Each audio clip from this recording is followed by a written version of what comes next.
इधर श्री किशोरी जी सखियों के साथ जयमाल निकल गई। सब धनुष तोड़ा राम ने मिथिला में जिस घड़ी राम ने मिथिला में जिस घड़ी सब स्तुति करने लगे दशरथ कुमार की। सब वेद मंत्र जान रहे थे ऊंची तान से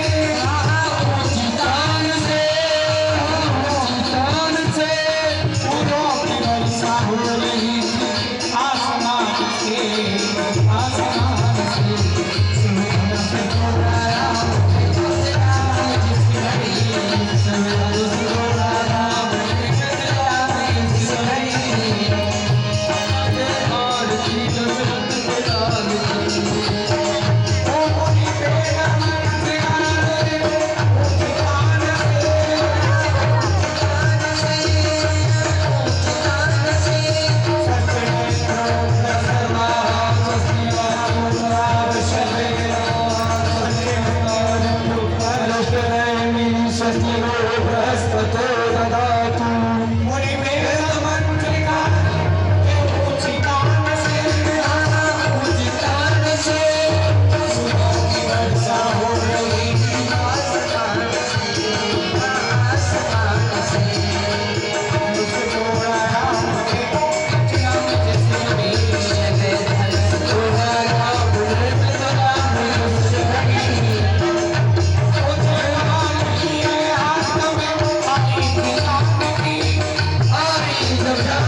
भगवान ने धनुष का खंडन किया।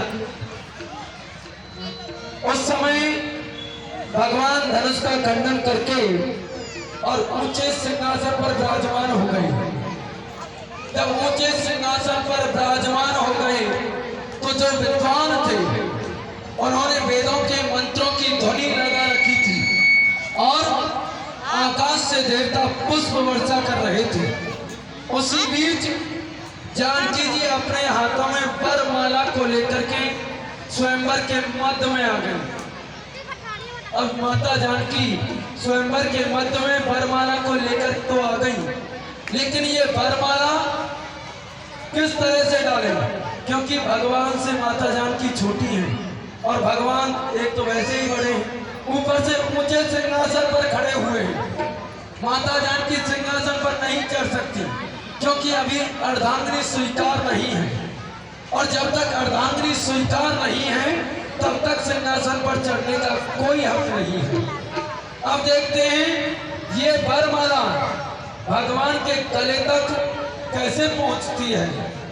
कुछ जिद की और सीता ने यो मन में विचारा, मन में विचारा, कुछ की और सीता ने यो मन में विचारा, आंखों ही आंखों में किया लक्ष्मण को इशारा, लक्ष्मण को इशारा। माता जानकी ने देखा कि ये वरमाला कैसे डलेगी, तो अचानक नजर देवर लक्ष्मण जी की तरफ पहुंच गई, और जब देवर लक्ष्मण जी की तरफ नजर पहुंची तो आंखों ही आंखों में माता जानकी लक्ष्मण जी से कुछ इशारा कर रही है। क्या इशारा कर रही है? ऐसे के अवतार जरा दे दो सहारा, ऐसे के अवतार मुझे दीजिए सहारा, एहसान उम्र भर कभी भूलूं न तुम्हारा, एहसान उम्र भर कभी भूलूं न तुम्हारा।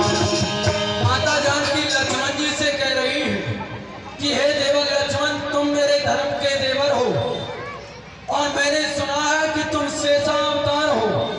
शेष जी के अवतार होने के नाते तुम मुझे थोड़ा सा सहारा दो, ये एहसान मैं जिंदगी भर नहीं भुला पाऊंगी। ऐसा क्या सहारा माता जानकी लक्ष्मण जी से चाह रही है?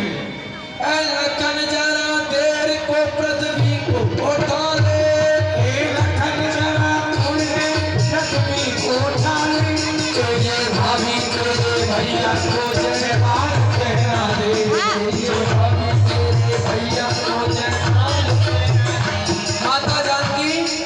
लक्ष्मण जी से इशारा कर रही हैं कि हे देवर, तुम शेषा अवतार हो और मैंने सुना है कि शेष जी के फल पर ये पृथ्वी टिकी हुई है, इसलिए इस पृथ्वी को थोड़ी सी ऊपर उठा दो, मैं तुम्हारे भाई के बराबर की हो जाऊं और ये वरमाला आसानी से इनके गले में डाल दूं।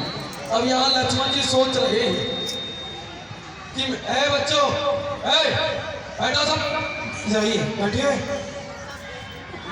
लक्ष्मण जी सोच रहे हैं कि भाभी हमसे कह रही है कि पृथ्वी को उठा दे। भाभी के कहने से इस पृथ्वी को तो उठा देता हूँ, लेकिन ये सिंहासन इसी पृथ्वी पर है। अगर मैं इस पृथ्वी को ऊपर उठाता हूँ तो ये सिंहासन और ऊपर उठ जाएगा। इधर जब दोनों देवर भाभी की हाँ हाँ नाना राम जी ने देखा तो मन ही मन मुस्कुराने लगे, क्योंकि अंतर्यामी है।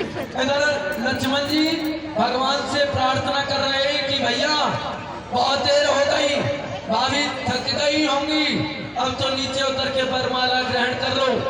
लेकिन राम जी तो क्षत्रिय हैं और क्षत्रिय कभी भी स्त्री के सामने नहीं झुकता।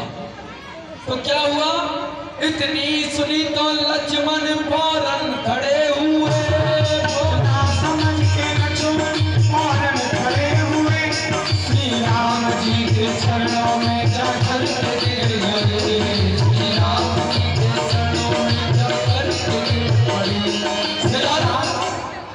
जब लक्ष्मण जी ने देखा कि भैया तो उतरने का नाम नहीं ले रहे हैं और ये वरमाला कैसे पहनेगी, तो उन्होंने क्या काम किया जो एक छोटा भाई बड़े भाई के सामने करना चाहिए, वही कार्य लक्ष्मण जी ने किया। जाकर के प्रभु श्री राम के चरणों में दंडवत प्रणाम किया और दंडवत प्रणाम करते करते क्या काम किया, गिरते ही चरणों में समाधि सी लगा दी, समाधि सी लग गई, गिरते ही लक्ष्मण की समाधि सी लग गई, श्री राम जी भी जान गए दोनों की बात को, सर नीचा कर उठाने लगे अपने हाथ को, इतने ही में जय माल जाने की लाल की, जय रामचंद्र राम की जय, जय हो राम की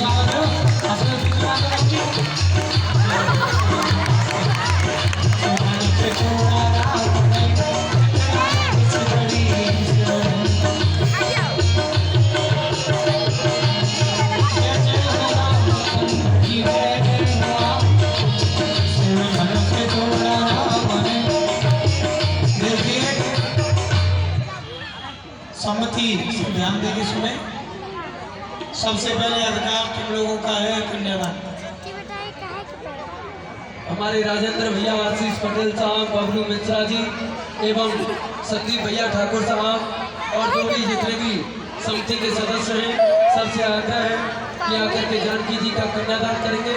और आप भी जो भी माताएं बहनें जानकी जी का कन्यादान करना चाहते हैं, अरे जो साड़ी वस्त्र लेकर के आए हैं वो आएंगे, नहीं तो फिर पैसे से माता जानकी का कन्यादान करेंगे। जिसकी जैसी श्रद्धा है उस प्रकार से सीता जी का कन्यादान करेंगे। आएंगे उसी समय, जो भी आना चाहते हैं जल्दी जल्दी आए और आकर के सीता जी का कन्यादान करें। आइए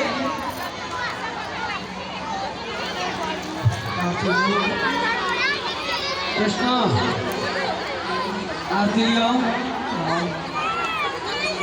आइए कमेटी के जो कोई आदमी भक्त माता है जो आप लोग कन्यादान कुछ करना चाहते हैं।